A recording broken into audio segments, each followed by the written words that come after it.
Hoy, dos tribunales de admisión de la Corte Constitucional suspendieron algunos artículos de la ley económica sobre el financiamiento de grupos criminales. Aceptaron a trámite demandas contra la Ley de Integridad Pública y emitieron medidas cautelares contra 20 artículos de la Ley de Inteligencia. El gobierno contratará barcazas para suplir 230 megavatios de energía, 5 días después que SELEC declaró desierto el proceso para la compra de generadores en tierra. Un informe de SELEC señala que obras para proteger de la erosión a la central Coca-Cola-Sinclair siguen en estudio y planificación a 5 años de iniciado el fenómeno. La ANT suspendió el cobro de infracciones de tránsito hasta el próximo año para revisar su sistema informático. La decisión no afectará la matriculación y revisión vehicular y en 2026 se pagarán esas multas. La Superintendencia de Bancos desmintió el rumor del cierre de Banco Pichincha y anunció que iniciará un proceso administrativo por los problemas en sus plataformas digitales. También ratificó la estabilidad y transparencia en todo el sistema financiero. Mañana arranca la inscripción para el programa Jóvenes en Acción, con 80.000 plazas. Televistazo revisó qué hicieron los pasantes durante la ejecución de la primera etapa.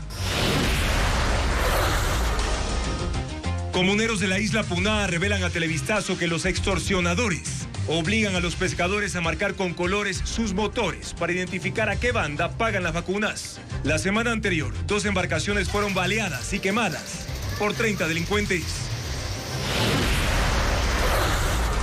Los accidentes cerebrovasculares son la tercera causa de muerte en Ecuador. Según el INEC, en el 2023 se contabilizaron 4.632 casos. Televistazo cuenta cuáles son las principales causas. El presidente Donald Trump aseguró que los submarinos estadounidenses ya están frente a las costas rusas, mientras el portavoz del Kremlin advirtió que en una guerra nuclear no hay vencedores. Moisés Caicedo concluye sus vacaciones y regresó a los entrenamientos con el Chelsea de Inglaterra. El bandolín más grande del mundo, una zanfona que demoró 9 años en ser construida, y otros 40 instrumentos raros o antiguos son exhibidos en la iglesia de la Compañía en Quito. Lunes 4 de agosto, amigos, muy buenas noches, bienvenidos ya a Televistazo Estelar en una nueva semana de noticias. Esta tarde, 2 tribunales de admisión de la Corte Constitucional adoptaron medidas sobre las 3 leyes urgentes del gobierno que fueron aprobadas por la Asamblea Nacional en las últimas semanas. Entre los artículos suspendidos de manera temporal, por ejemplo, está todo el capítulo de la Ley de Inteligencia que obligaba a personas naturales y empresas a entregar información al gobierno, entre ellas las compañías telefónicas. En el caso de la Ley de Solidaridad, quedan suspendidas las definiciones de conflicto armado interno, grupos armados organizados, el indulto presidencial diferido y el concepto de bienes que son objetivos militares. Y en la Ley de Integridad Pública suspenden la disposición transitoria que obliga a la Junta de Política y Regulación Monetaria y Financiera a definir cuáles cooperativas debían convertirse en bancos. Más adelante tendremos más información sobre este tema. El gobierno alquilará más barcazas para enfrentar el estiaje. Esta medida va a permitir sustituir el contrato de 260 megavatios en tierra, cuyo proceso fue declarado desierto la semana pasada. Francisco Garcés sigue el tema. El gobierno alquilará más barcazas en las próximas semanas para hacer frente al estiaje que se espera desde septiembre. La previsión del régimen es contratar energía flotante por 230 megavatios. Con la contratación de barcazas, el gobierno reemplazará el alquiler de turbinas en tierra que debía producir 260 megavatios, concurso que la semana pasada fue declarado desierto. La vocera gubernamental Carolina Jaramillo anunció que el alquiler de equipos en tierra ya no se retomará. Esa contratación ha fallado 4 ocasiones desde octubre del año pasado. Una vez que el concurso se declaró desierto, debido a que los oferentes no cumplieron con los requisitos mínimos, inmediatamente se abre un proceso que busca alquilar energía y es energía flotante, es decir, lo otro queda insubsistente. Jaramillo reiteró lo que el gobierno ha mantenido en los últimos meses, que en este estiaje no habrá apagones. Según las cifras del régimen, las reservas hídricas del país están en 95% y eso es suficiente para evitar cortes de electricidad. Para cumplir el objetivo, el gobierno debe contar con la electricidad de las plantas en El Salitral y Quevedo, que fueron contratadas con Progen, pero que quedaron a medio construir por los incumplimientos de la contratista y la decisión del gobierno de declarar fallidos esos contratos. Una vez que hemos ganado los arbitrajes y que Sercop ha declarado a Progen como contratista incumplido, nosotros hemos pedido un informe técnico a una certificadora que nos permita tener un punto de partida. Ese informe técnico servirá de base para que la estatal eléctrica se haga cargo de esas obras inconclusas y las ponga a producir. El tiempo se acorta para ejecutar las obras de contención que frenen la erosión del río Coca. Este invierno la erosión avanzó más de 2.000 metros y el frente llegó a 3.8 kilómetros de la captación de la hidroeléctrica Coca-Codo Sinclair. Paul Romero con un recuento de los trabajos que se han venido planificando.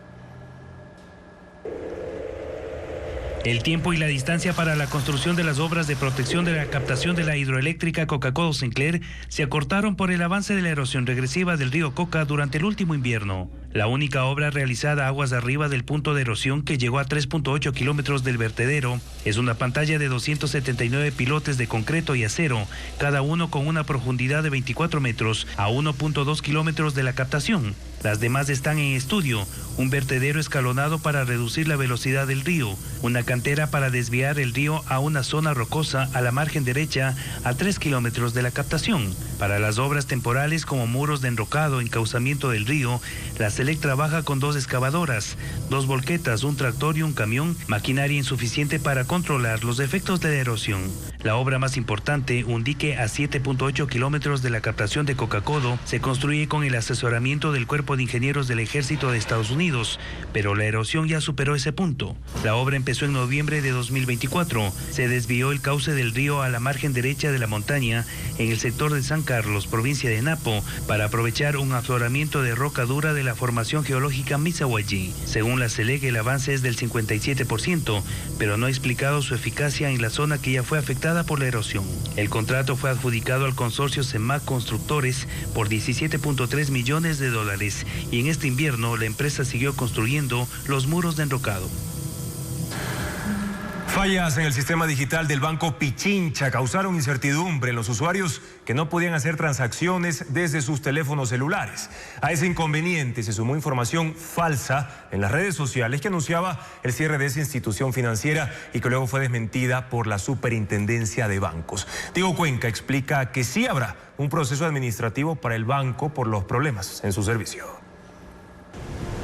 Desde el pasado 25 de julio, el sistema digital del Banco Pichincha presenta intermitencias que se extendieron hasta este 4 de agosto. Durante la mañana, los usuarios no pudieron hacer transacciones o acceder a otros servicios desde sus celulares. Y en medio de ese malestar, en redes sociales se difundieron noticias falsas que anunciaban el cierre de esa entidad bancaria. Eso generó preocupación en los clientes, quienes se aglomeraron en algunas agencias para hacer sus reclamos. En medio de esa incertidumbre, la Superintendencia de Bancos publicó un comunicado. Primero, para desmentir el cierre de ese banco. Segundo, para asegurar que hay estabilidad en todo el sistema financiero nacional. Y tercero, para anunciar que iniciaron un proceso administrativo contra el Banco Pichincha debido a los incidentes. Según la Superintendencia, implica investigar y, de ser el caso, sancionar al banco y a sus directivos, garantizando el debido proceso. Por su parte, el Banco Pichincha se pronunció hacia las 4 de la tarde. Publicó un comunicado donde aseguró que el dinero de sus clientes está seguro y protegido. Ante recientes noticias falsas que circulan de manera irresponsable, queremos comunicarles que Banco Pichincha mantiene su solidez y estabilidad financiera intacta. El escrito no da explicaciones sobre los problemas informáticos y tampoco señalan si ya fueron superados por completo. Y las noticias falsas que provoquen el retiro de depósitos del Sistema Financiero Nacional son consideradas un delito sancionado con prisión. La Superintendencia de Bancos reiteró que el sector financiero es estable. Lo informa Patricio Díaz. Durante la mañana de este lunes, noticias falsas aparecieron en redes sociales, manipulando logotipos y nombres de medios de comunicación. Los mensajes atacaban a Banco Pichincha. La Superintendencia de Bancos anunció que está tomando las acciones legales correspondientes ante las publicaciones irresponsables e infundadas en redes sociales que pretenden alarmar a la población.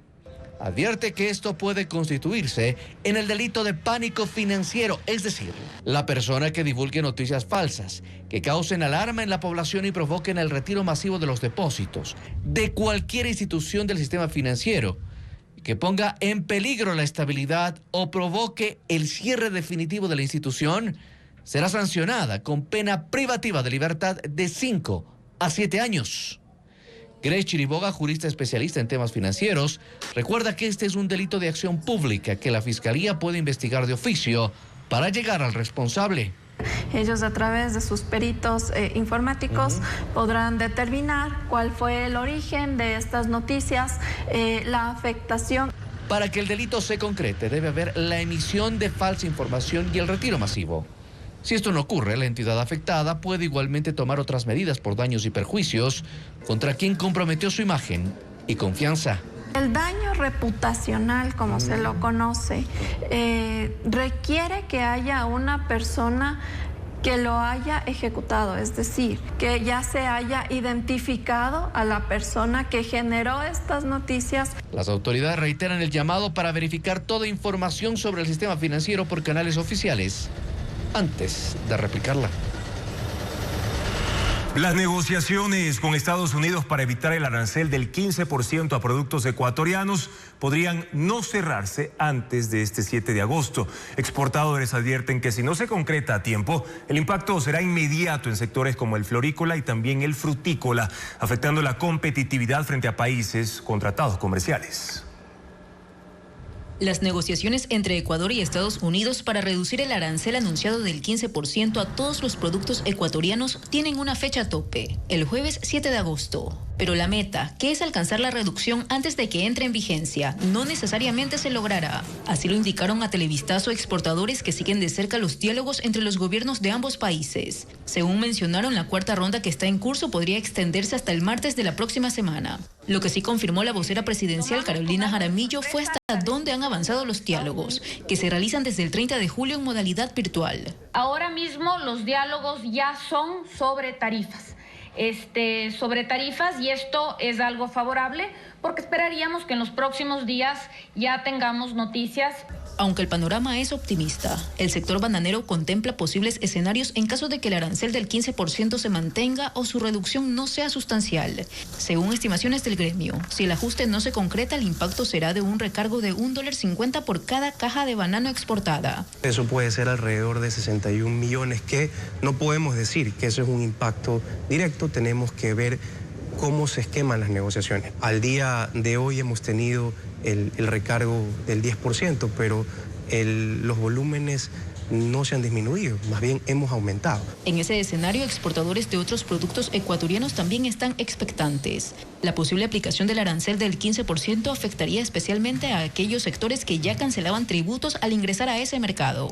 Según la Federación Ecuatoriana de Exportadores Fedexport, las flores, por ejemplo, pagaban un 6,8% y con la nueva sobretasa superarían el 21%, mientras que el mango pasaría del 8 al 23%. Asimismo, el brócoli congelado, que hoy tributa el 14,9%, pagaría casi un 30%, y el atún procesado, dependiendo de su presentación, podría superar el 30% en aranceles. Bernardo Malo, presidente de la Asociación de Exportadores de Mango, menciona que el 90% de este producto se envía al mercado estadounidense, sobre todo desde provincias como Guayas y Los Ríos, que tienen más de 6.300 hectáreas destinadas a la exportación de mango fresco. Nuestro principal competidor es Perú, y Perú, en primer lugar, tiene tratado de libre comercio, es decir, ellos no pagan el arancel por kilo. Y en segundo lugar, en cuanto a la tarifa, están en 10%. Existe riesgo de perder mercado, pero el principal riesgo es que vaya extinguiéndose la industria del mango de a poco en el país. A pocos días de la decisión todavía no hay certezas, ya que las negociaciones son reservadas. La orden del presidente Donald Trump de desplegar 2 submarinos nucleares frente a Rusia generó reacciones en el Kremlin. El portavoz ruso advirtió que en una guerra nuclear no hay vencedores y llamó a hablar con prudencia. En medio de esta tensión, Trump confirmó que su enviado especial, Steve Witkoff, viajará a Rusia esta semana. La orden del presidente Donald Trump de desplegar 2 submarinos nucleares frente a Rusia generó reacciones en el Kremlin. Hoy el portavoz del gobierno de Moscú, Dmitry Peskov, declaró que su país asume una postura responsable y recalcó que en un enfrentamiento nuclear no hay vencedores. Creemos que todos debemos ser muy precisos con la retórica nuclear. Ante la prensa, Trump aseguró que los submarinos estadounidenses ya están en la región, aunque no detalló su ubicación exacta. Además, reveló que su enviado especial, Steve Witkoff, visitará Rusia entre el miércoles y el jueves, antes de la fecha límite que dio para imponer nuevas sanciones. Mucha gente muere en esta guerra ridícula. Como saben, ya detuvimos a muchos países en guerra, como India y Pakistán. Y vamos a detener esta guerra también. De alguna manera vamos a detenerla. El presidente Vladimir Putin ya se ha reunido en varias ocasiones con Witkoff en Moscú. Sin embargo, ha rechazado los llamamientos a un alto al fuego, pues aunque afirma querer la paz, sus exigencias para deponer las armas no se han cumplido. Entre ellas, que Ucrania desista de recuperar los territorios del este del país y la península de Crimea, y que renuncie a sus aspiraciones de unirse a la OTAN. La Agencia Nacional de Tránsito suspendió el cobro de infracciones mientras se lleva a cabo un ajuste técnico temporal. Durante 6 meses no será requisito para la emisión de licencias o matrículas. Patricio Díaz explica los alcances de esta decisión en el siguiente reportaje. El pago de multas por contravenciones de tránsito queda suspendido por 6 meses. Así lo anunció la Agencia Nacional de Tránsito, ANT. Una de las razones tiene que ver con la reciente Ley de Integridad Pública que dispone la revisión de los medios tecnológicos de sanción automática de infracciones por 180 días. Mientras tanto, quedan suspendidas las sanciones, notificaciones y registros con efectos legales y económicos para los infractores. La entidad resalta que esto no implica condonación. Las infracciones emitidas deberán ser canceladas. A partir ya de enero del 2026, el ciudadano, eso sí, tendrá que acercarse a cancelar sus infracciones. Otra de las razones para esta suspensión se relaciona con el análisis que se hará del actual sistema de la Agencia Nacional de Tránsito. La proyección es nosotros ya ver otro tipo de sistema para mejorar, porque en realidad hoy por hoy ustedes fueron testigos de que el primer semestre hubo bastantes intermitencias que complicó tanto a la emisión de licencias como al tema de lo que es matriculación vehicular. El pago de contravenciones como exceso de velocidad, no respetar semáforos o manejar sin licencia, entre otros, que corresponden a la ANT, ya no será necesario para sacar la licencia, pasar la revisión vehicular, la matrícula y otros. Las multas que se emiten por ordenanza, como mal estacionados o el pico y placa en Quito, sí deben cancelarse porque corresponden a los municipios. Según informaron las agencias de tránsito de Quito y Guayaquil, sus sistemas automáticamente suspendieron el requisito de la ANT y los procesos de revisión vehicular y matriculación se realizan con normalidad. Desde hoy se encuentran disponibles los certificados de votación definitivos de las pasadas elecciones según el Consejo Nacional Electoral. Además, el Registro Civil habilitó nuevos turnos de agendamiento en todo el país para cédulas y también para los pasaportes. Estefanía Arias tiene el detalle de estos y más servicios a continuación.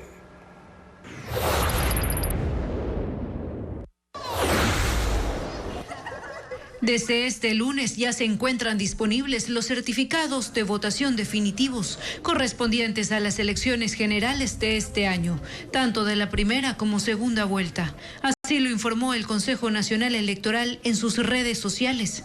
El documento se lo puede obtener de manera presencial en cualquiera de las 24 delegaciones provinciales del CNE o en línea a través del portal www.cne.gov.es. Para ello, deberá presentar la cédula de identidad y no tener multas pendientes.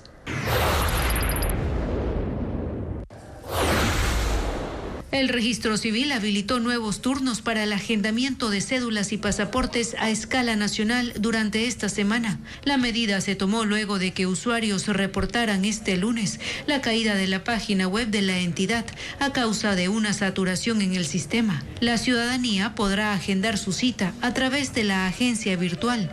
El portal ya se encuentra funcionando.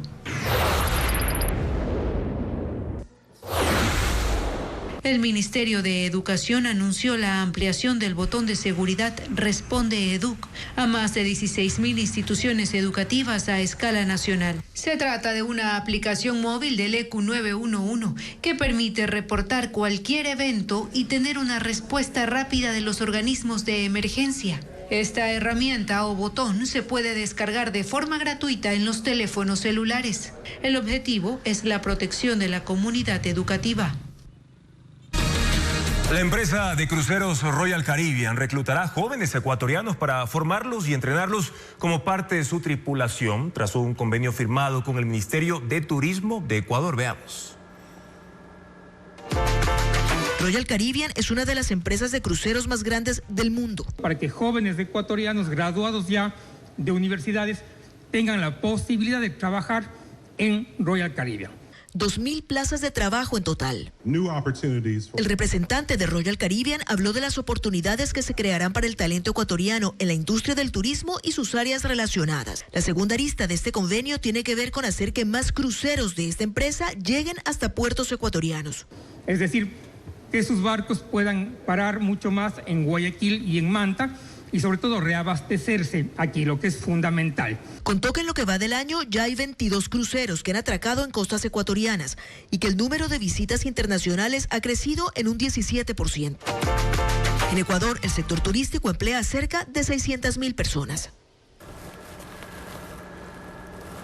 Las políticas migratorias del presidente Donald Trump complican la economía de los migrantes en situación irregular en Estados Unidos. Televistazo conversó con 2 ecuatorianos quienes viven en la ciudad de Nueva York, sitio que concentra la mayor cantidad de compatriotas indocumentados. Explican que esta situación afecta el envío de remesas. Informa Bessie Granja.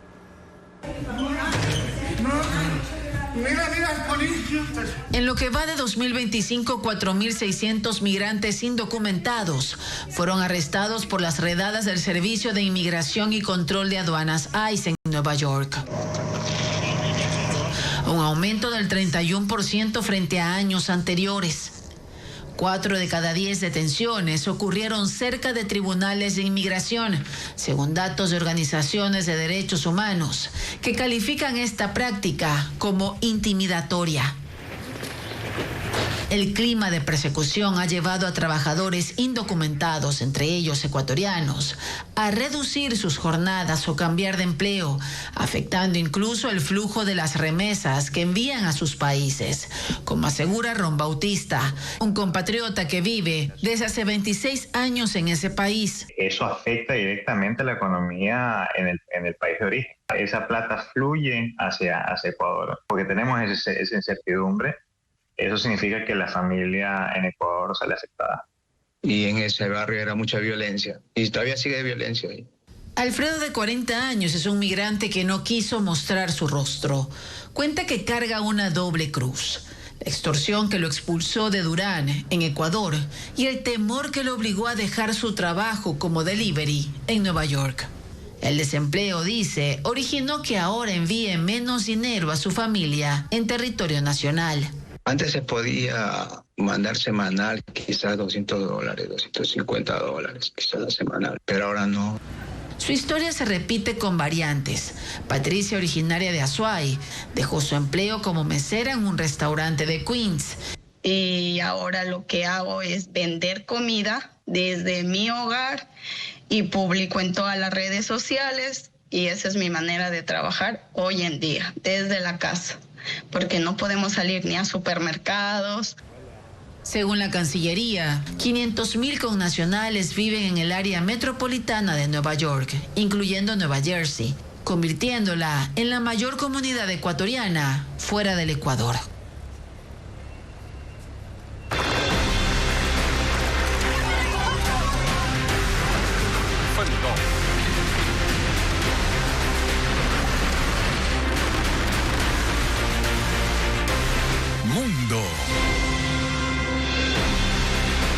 Estados Unidos se prepara para implementar un nuevo programa que obligaría a algunos solicitantes de visa de turismo o negocios a pagar fianzas de hasta $15,000 para obtener el documento. Se trata de un plan piloto que afectaría a los viajeros de los países con mayor índice de permanencia irregular en territorio estadounidense. Estados Unidos obligará a algunos extranjeros a pagar una fianza para otorgarles visado. Así lo establece un documento publicado por el Departamento de Estado, donde anuncia su nuevo plan piloto de bonos de visa que se oficializará mañana.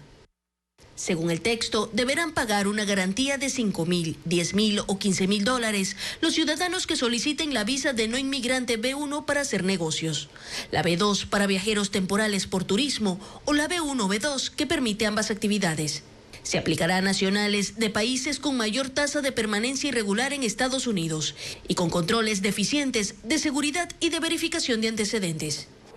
La lista de países que se regirán bajo el nuevo programa será publicada dentro de los próximos 15 días, aunque las autoridades estadounidenses adelantaron que podrá ser modificada periódicamente. Sobre el monto a pagar aún no han especificado el mecanismo, pero el dinero será reintegrado una vez que el viajero abandone el país en el tiempo estipulado, se nacionalice como ciudadano o muera. El Departamento de Estado alegó que la medida es necesaria para que el gobierno de Estados Unidos no asuma la responsabilidad financiera si un visitante excede su tiempo de permanencia. La Corte Suprema de Brasil ordenó el arresto domiciliario del expresidente Jair Bolsonaro por incumplir con la prohibición de usar redes sociales, una medida cautelar que le impusieron como parte del juicio en su contra por intento de golpe de Estado. El juez Alexandre de Moraes tomó la decisión un día después de que figuras cercanas a Bolsonaro publicaran imágenes suyas en varias plataformas. De Moraes también ordenó incautar los teléfonos móviles dentro de la residencia de Bolsonaro, así como cualquier dispositivo que le permita conectarse a redes sociales. Además, limitó sus visitas a familiares y abogados. Y exoficiales israelíes exigen al presidente de Estados Unidos que presione a Benjamin Netanyahu para que terminen los combates en Gaza. Afirman que los objetivos militares ya se cumplieron en el enclave y que Hamás ya no constituye una amenaza, mientras que la Liga Árabe y la Unión Europea instan a Hamás a deponer las armas como paso previo al reconocimiento de un Estado palestino.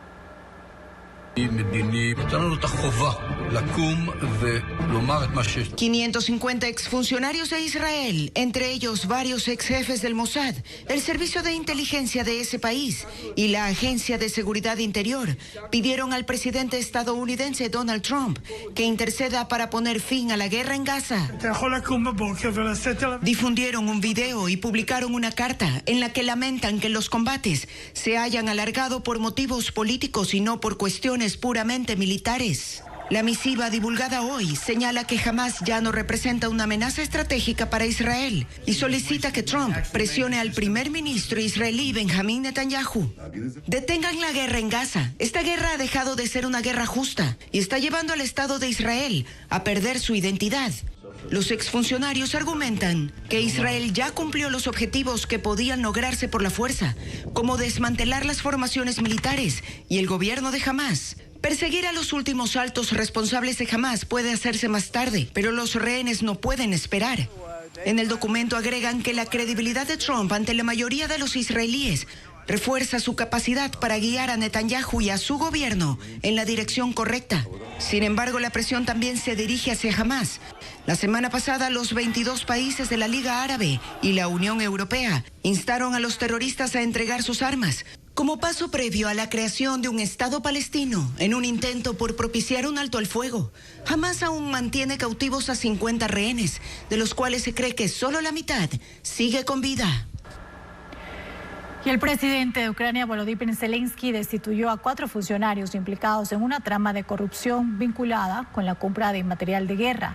Entre ellos están un gobernador y un jefe militar en Lugansk. Según las autoridades, la red inflaba precios de equipos electrónicos y drones para desviar fondos. Zelensky informó que hay un diputado, jefes locales y miembros de la Guardia Nacional denunciados. La operación fue coordinada con la Oficina Anticorrupción y la Fiscalía.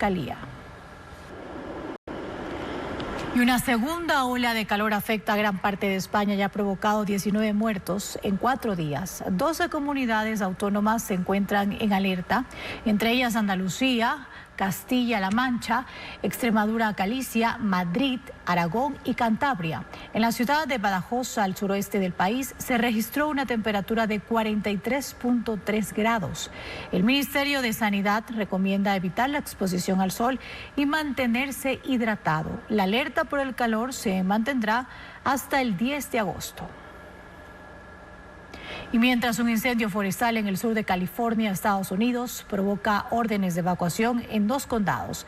El fuego ha consumido más de 26.000 hectáreas de vegetación desde que inició la tarde del viernes. Según las autoridades, es el segundo más grande del estado en lo que va del año, con un tamaño equivalente a la península de San Francisco.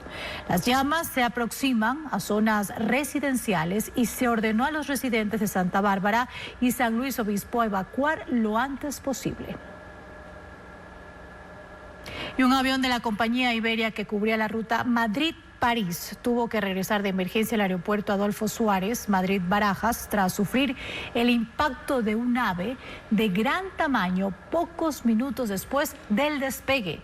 El golpe fue en la parte frontal de la aeronave y dañó el radar meteorológico, lo que obligó al piloto a retornar por precaución. El avión transportaba a 182 pasajeros y tripulantes. Todos resultaron ilesos, según confirmaron fuentes de la compañía y del control aéreo. Un recital de piano denominado Travesía de Sueños se presentará en la Casa de la Música en Quito. Además, al Teatro Sánchez Aguilar en San Borondón llegará el monólogo Mary para Mary. Estefanía Arias ya nos presenta a continuación la agenda cultural. Who says vampires are no laughing matter? El doctor Ambrosius y su ayudante, Alfred, viajan por Transilvania para confirmar una teoría que sostiene la existencia de los vampiros. Dance of the Vampires es parte de la cartelera del Cine Club Las Formas del Terror de la Cinemateca Nacional en Quito, un filme del director Roman Polanski. La proyección gratuita será este martes 5 a las 18 horas.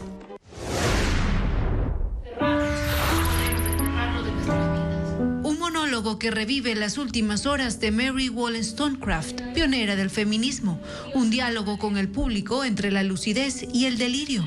Mary para Mary, de la guionista española Paloma Pedrero, llegará al Teatro Sánchez Aguilar en San Borondón, interpretada por Lorena Robalino. La puesta en escena estará acompañada por la música de Gerardo Guevara. La obra se presentará este sábado 9 a las 20 horas.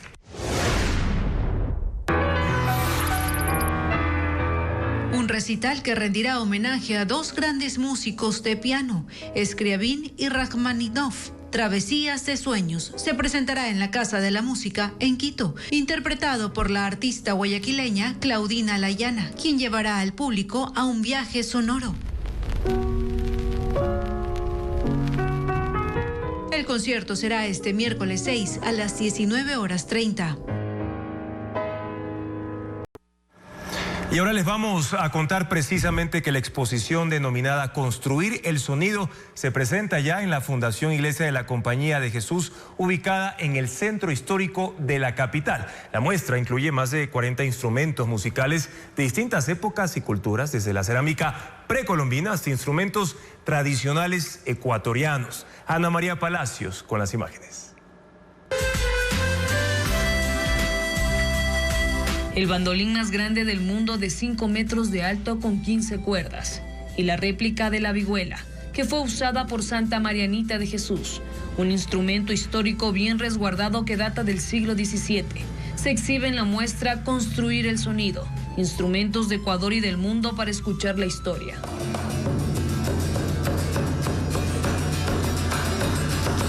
La exposición incluye más de 40 instrumentos musicales únicos de diferentes épocas y culturas, desde la cerámica precolombina hasta instrumentos tradicionales ecuatorianos y nuevas propuestas. El quiteño Pablo Hacho es el creador de estos instrumentos. El músico ha trabajado durante 13 años con madera, cuero y arcilla. El instrumento que más le costó elaborar fue la zanfona, originaria de Europa. Tardó 9 años. Me tocó pasar por algunos procesos, aprender a trabajar el metal, a doblar madera en forma cónica. Una muestra gratuita que estará disponible hasta el 29 de agosto en la Fundación Iglesia de la Compañía de Jesús en el Centro Histórico de Quito. Y ahora vamos a hablar de las enfermedades cerebrovasculares, que son la tercera causa de muerte en Ecuador. En el año 2023 se contabilizaron más de 4.600 de estos casos. Factores como el tabaquismo, hipertensión y diabetes incrementan el riesgo de sufrir un accidente de este tipo, cuya clave para sobrevivir, como lo precisa Bessie Granja, es atenderlo a tiempo. Veamos. 4 horas y media es el tiempo que un paciente tiene para salvar su vida tras sufrir un accidente cerebrovascular. Es la advertencia que hacen especialistas sobre esta enfermedad que, según el Instituto Ecuatoriano de Estadística y Censos INEC, es una de las principales causas de muerte y discapacidad en Ecuador. En 2023, 4.632 personas fallecieron por este diagnóstico. El paciente debe acudir inmediatamente cuando detecta un cambio, sea en la fuerza motora de movimiento, de comprensión, de articular palabras o de seguir comandos. Quienes llegan con síntomas de alerta a la emergencia de un hospital son sometidos a la escala NIS, un protocolo que poseen los centros especializados para tratar derrames cerebrales o Stroke Ready Center. Este protocolo de abordaje es complementado con un diagnóstico por imágenes. La primera a la mano es la tomografía computarizada, que debe estar todo esto en menos de 10-15 minutos.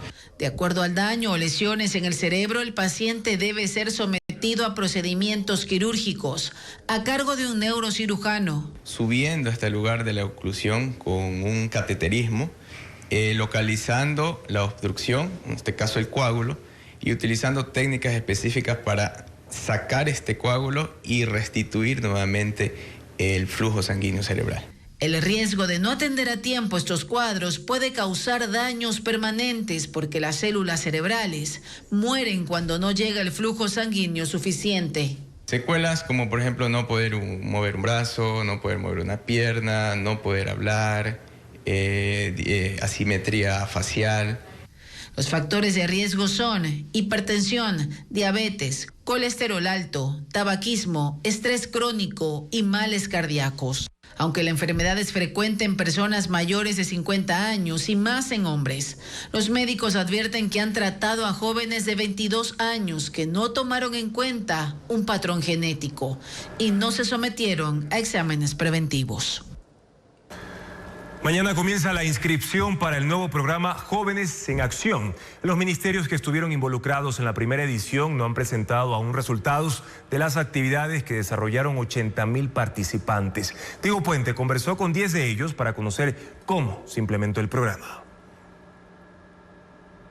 El gobierno de Daniel Noboa anunció que repetirá el programa Jóvenes en Acción. 80.000 jóvenes recibirán durante 3 meses, en total, $1.200. La primera edición se realizó entre noviembre y enero y tuvo una ampliación de 2 meses. Participaron 80.000 jóvenes y el gobierno, según sus cifras, desembolsó $96 millones. Entre las actividades propuestas estuvieron reforestar, recoger basura en los ríos y parques, medir puentes, contar baches y asistir a funcionarios en actividades administrativas.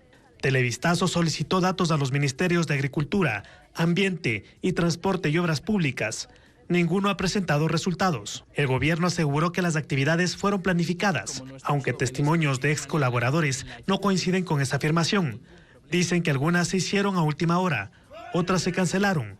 Por eso debían estar pendientes cada noche de las nuevas disposiciones en chats. Cuando reclutaron a Ismael, le dijeron que su principal función sería limpiar ríos y esteros. En 4 meses que participó del programa, solo fue convocado 3 días para limpiar parques y un río. El resto del tiempo le dieron capacitaciones virtuales con videos sobre la importancia del agua o los daños de los incendios forestales, y debía hacer deberes. Base a esas lecturas y esos videos te iban haciendo ciertas preguntas, era como un juego, tipo sopa de letras, ir llenando, no sé, ciertas preguntas que te iban poniendo. Sí hubo trabajo en el campo. limpiaron el río Santa Clara en Sangolquí, cerca de Quito, pero a la vuelta de 4 meses vuelve a estar así. En Quito, otro grupo de ex participantes contabilizó cuántos carros pasaban por la Panamericana Norte durante 4 horas todos los días. Otras experiencias fueron mejor coordinadas. Sabine, de Archidona, sembró árboles en 5 comunidades y ahí se capacitó a la comunidad para la conservación de estas especies. Todos los jóvenes confiesan que participaron por el dinero. Sirvió para pagar deudas, matrículas de institutos superiores, gastos en sus hogares y también para la compra de computadoras y celulares. El ministro de Inclusión Económica y Social, Harold Burbano, reconoció que deben hacer ajustes. Para la segunda convocatoria, dice, tendrán mejores mecanismos para que se cumplan las actividades de los 4 ministerios que acogerán a los nuevos participantes. 3 bandas delictivas mantienen en zozobra a los pescadores de la isla Puná en Guayaquil. Según comuneros, los criminales los obligan a usar forros de colores para poder distinguirlos cuando realizan sus actividades en el Golfo y así cobrar las extorsiones. Además, relatan que en caso de no pagar las denominadas vacunas, atacan a las embarcaciones y cometen asesinatos.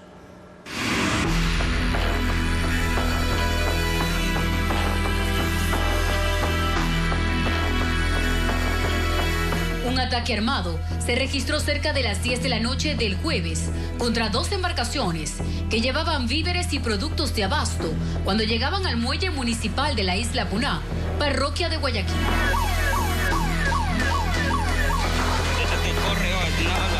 Los comuneros corrían desesperados, como se ve en este video, tratando de huir de la zona de atraco de las embarcaciones, porque las ráfagas de disparos no cesaban.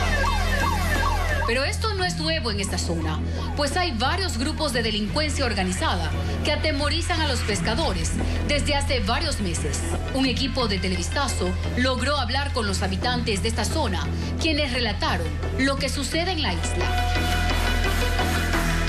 Hay muchísimos casos que han pasado aquí y las autoridades no hacen nada por nada. Si le robaron a uno o lo mataron a uno, eso queda ahí. Están más armados que las mismas autoridades, que los mismos marinos.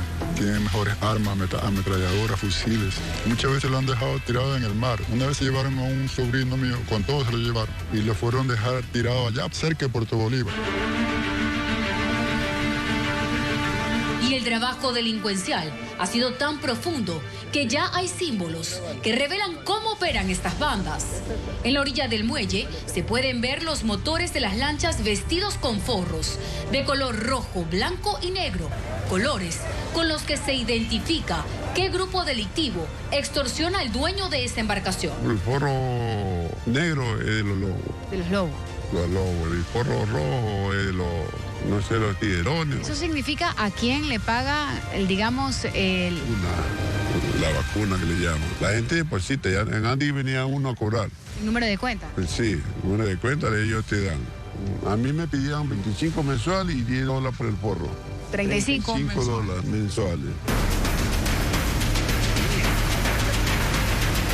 También les han puesto un sistema de tarjetas con las que se lleva un minucioso control de las denominadas vacunas. Ahora es tarjeta. No carga tarjeta, no le quitan el motor. Así son. ¿Los dejan así? A la deriva, por si no lo tiran al agua.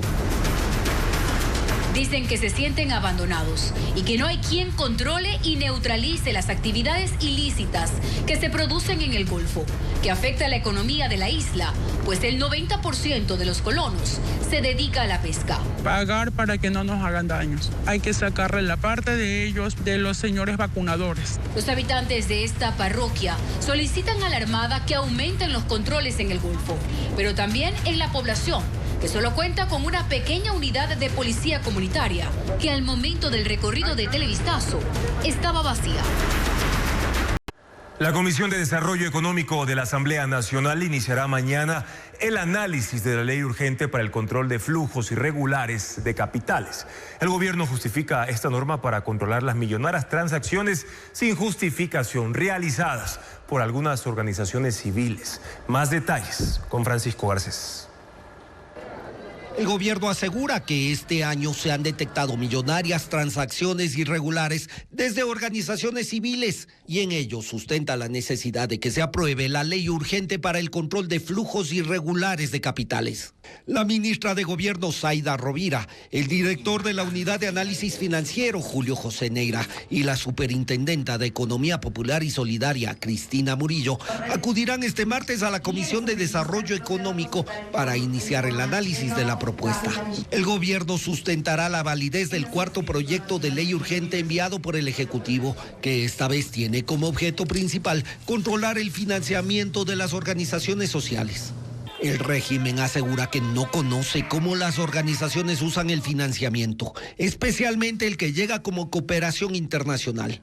Se suma que se han detectado operaciones financieras irregulares. Hay estimados de que hay fundaciones que reciben entre 10 a 15 millones de dólares, en total se superan los 300 millones de dólares. Hay otro dato también alarmante que nos dice que se han reportado 600 millones de dólares en operaciones inusuales solo en el 2025.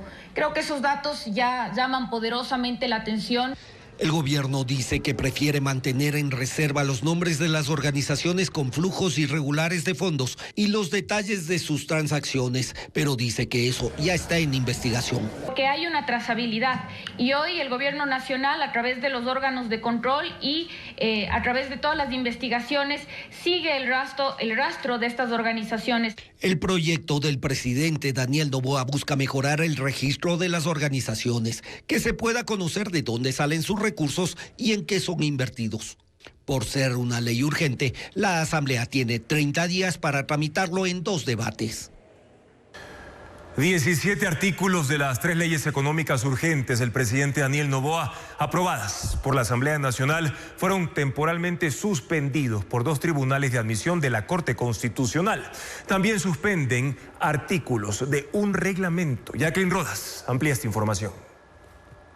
2 tribunales de admisión de la Corte Constitucional suspendieron provisionalmente 17 artículos de las leyes económicas urgentes de solidaridad, inteligencia e integridad pública, iniciativa del presidente Daniel Noboa. Los jueces además suspendieron 8 artículos del reglamento para aplicar la ley de inteligencia. Es una decisión momentánea que estará vigente hasta que las demandas lleguen al Pleno para una sentencia definitiva. Entre los artículos suspendidos, por ejemplo, está todo el capítulo de la ley de inteligencia que obligaba a personas naturales y empresas a entregar información al gobierno, entre ellas las compañías telefónicas. En la ley de solidaridad quedan suspendidas las definiciones de conflicto armado interno, grupos armados organizados, el indulto presidencial diferido y el concepto de bienes que son objetivos militares. Y en la ley de integridad pública suspenden la disposición transitoria que obligaba a la Junta de Política y Regulación Financiera a definir cuáles cooperativas debían convertirse en bancos. La decisión la tomaron este lunes. El primer tribunal de admisión está conformado por los magistrados Ali Lozada, Alejandra Cárdenas y el nuevo juez Raúl Yazag.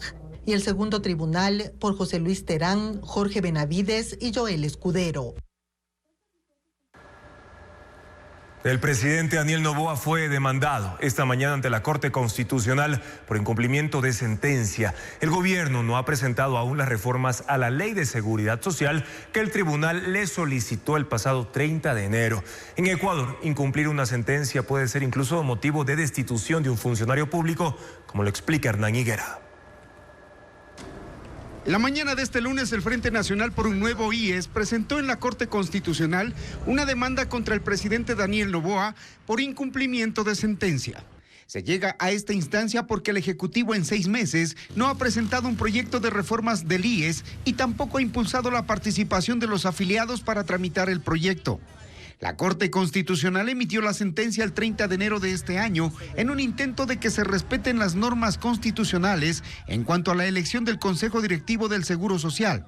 Actualmente, el IES no tiene un mecanismo para elegir a los miembros de ese Consejo Directivo. Para Henry Llanes, presidente del Frente, hay un interés del gobierno. No quiere soltar una institución que tiene una recaudación anual de más de 10.300 millones de dólares.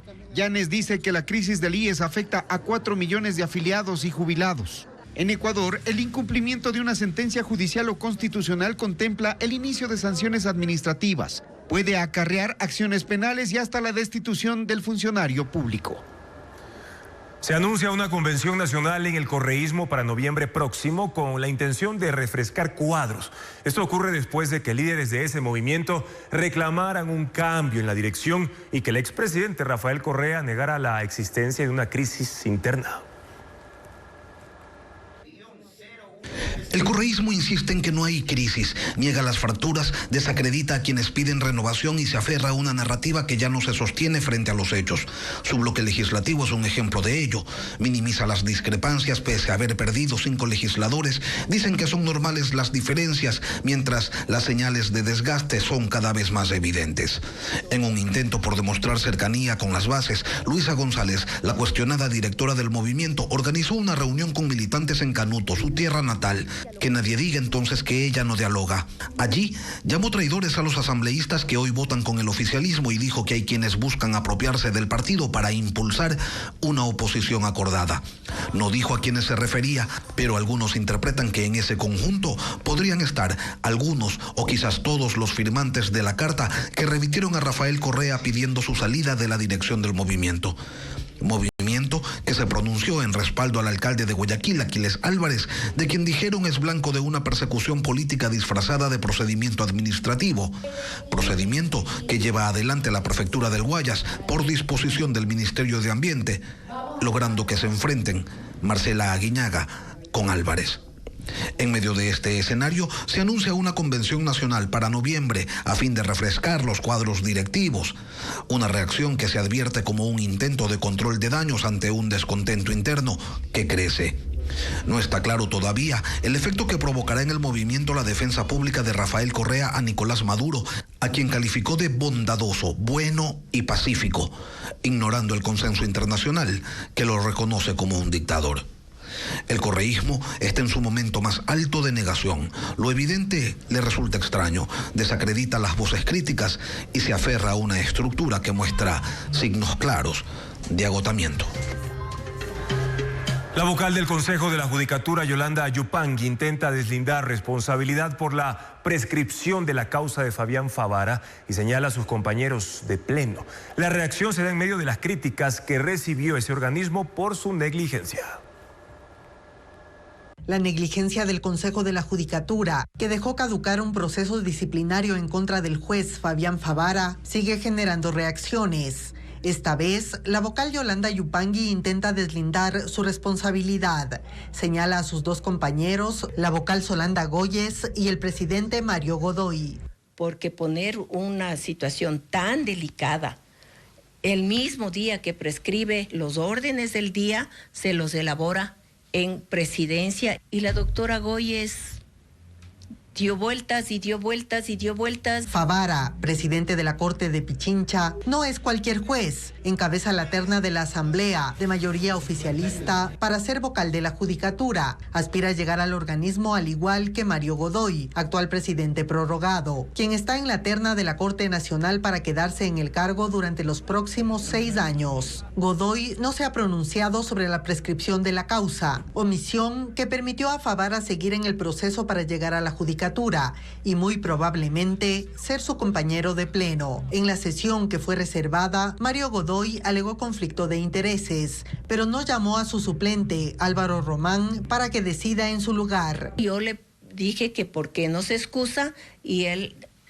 prefirió y decidió, es su decisión, él simplemente se abstuvo. La vocal Solanda Goyes también criticó la actitud de Godoy. Yo puse mi voz de protesta porque se haga recién el conocimiento de esta causa el día que prescribe. Mientras tanto, el proceso para elegir al Consejo de la Judicatura definitivo ya tiene 8 meses de retraso en manos del Consejo de Participación Ciudadana y Control Social. Y un híbrido de maíz desarrollado por el Instituto Nacional de Investigaciones Agropecuarias, INIAP, busca optimizar la alimentación bovina en Ecuador. En una estación experimental en la provincia de Los Ríos se cultiva una variedad destinada a la elaboración de ensilaje, un alimento fermentado que permite mantener el peso del ganado incluso en épocas de escasez. Un nuevo nuevo impulso a la producción ganadera se cultiva en la Estación Experimental Tropical Pichilingue en Quevedo. Allí, el Instituto Nacional de Investigaciones Agropecuarias, INIAP, desarrolla un proyecto en 60 hectáreas para la producción de ensilaje a partir de maíz, como alternativa eficiente para alimentar al ganado. La protagonista es la semilla INIAP H551, un híbrido certificado, resultado del cruce de 3 materiales genéticos. Esta combinación le otorga mayor resistencia a plagas y enfermedades, adaptabilidad a distintas condiciones climáticas y alto rendimiento forrajero. Esta variedad permite cosechar la planta completa a los 66 días. Luego es triturada para ser sometida al proceso de ensilaje, que consiste en su fermentación y almacenamiento. Este método permite conservar el forraje por varios meses y utilizarlo durante la época seca o cuando no hay cosecha, asegurando así una fuente constante de alimento. En pruebas con 92 animales se observó una ganancia de peso diaria de hasta 900 gramos, el doble de lo que se logra con pasturas tradicionales. La diferenciación que otorga el cultivo de maíz a la producción de proteína animal, especialmente la carne, le da ese gusto muy extraordinario que a todos nos gusta, ¿no? Entonces, esto es lo que se consigue con esa alimentación diferenciada que es el cultivo de maíz para alimento forrajero. El proyecto fue financiado por el Fondo de Investigación para la Agrobiodiversidad, Semillas y Agricultura Sustentable, FIASA. Los resultados completos serán publicados en diciembre. La semilla H551 ya está disponible para su comercialización. Seguimos con más información aquí en Televistazo Estelar. 5 boas constrictoras fueron rescatadas este fin de semana en Guayaquil por la Policía Ambiental. Y según los expertos, estos hallazgos son más comunes de lo que parecen y pueden seguir ocurriendo en el transcurso de las semanas por diversos factores. Lo explica Vanessa Robles. Una boa constrictora enrollada en la rueda de un vehículo llamó la atención de decenas de visitantes que acudieron el domingo al centro comercial San Marino al norte de Guayaquil. Miembros de la Policía Ambiental acudieron hasta el parqueadero del sitio para inmovilizar al reptil de 1,5 metros que presumen llegó al lugar infiltrado en la parte baja de la carrocería. Pero no fue el único animal encontrado ayer fuera de su hábitat. Otra boa fue hallada dentro de una vivienda en la parroquia Chongón en la vía a la costa. Los agentes lograron inmovilizarla. Frank Wilka, jefe de operaciones de la Policía Ambiental en la zona 8, explica que agosto empezó con un alto movimiento de especies fuera de su hábitat. Hemos encontrado alrededor de 5 boas en lo que va este fin de semana.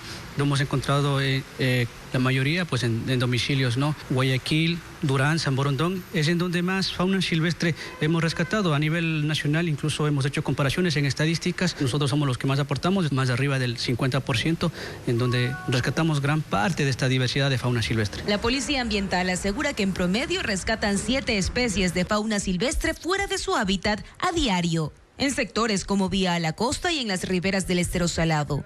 Según el biólogo Benjamín Navas, es muy probable que estos hallazgos se repitan principalmente en la costa por varios factores. Básicamente, el desplazamiento de fauna puede ser debido a la pérdida de hábitat, a que ya no tienen el sitio común donde ellos suelen refugiarse, a los cambios de temperatura dentro de la ciudad como tal, e inclusive el tema de la época lluviosa, la época seca, como esta transición de las épocas y sus condiciones hacen que las especies tengan otros comportamientos. Según los expertos, en caso de presenciar un hallazgo se recomienda llamar al ECU 911 o a un 800 delito, especificar la ciudad y sector donde ocurre el hecho, alejarse de la escena y evitar ahuyentar o golpear al animal. Las boas constrictoras no son especies venenosas, pero podrían atacar al verse amenazadas. Luego de los rescates, los reptiles fueron evaluados por especialistas y liberados en su hábitat natural. Según la Policía Ambiental, este tipo de hallazgos repuntan entre julio y septiembre.